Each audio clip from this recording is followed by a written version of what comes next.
Suspected of terrorizing Orlando neighborhoods and assaulting women and girls. Now it appears his latest criminal case is nearing an end. George Gertman, the so-called Malibu rapist, is expected to accept a plea deal to avoid trial after a hearing today. WESH News' Greg Fox talks with one of his alleged victims who wants justice.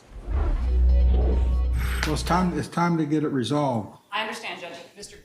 A circuit judge in Orange County appeared surprised to learn the case against Malibu rapist George Gertman had yet to be settled more than 2 years after he was charged. Case is old and it needs to be resolved. Both the state and defense indicated they would be ready for a hearing in December to outline a plea agreement to avoid trial on 18 counts related to the rapes of 7 women in the 80s and 90s. Orlando police named Gertman the Malibu rapist in the 80s after a series of home break-ins in and near the Malibu Groves neighborhood. Dozens of women and girls reported being sexually assaulted. Convicted in 6 rapes, Gertman was sentenced more than a decade ago to 2 life sentences.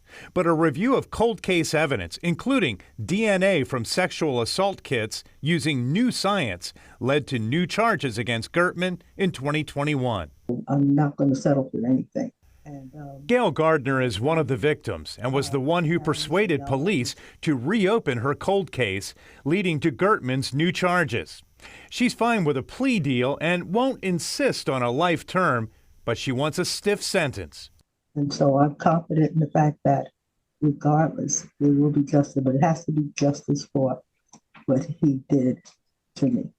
Former state attorney Aramis Ayala is Gail's personal attorney, ensuring her victim's statement will be heard when Gertman is sentenced. But there has to be a sentence in that person's name because they were the one who was victimized. Otherwise, there is no payment for the crime that has occurred. Gertman was not in court Thursday because he's undergoing cancer treatment while in state prison.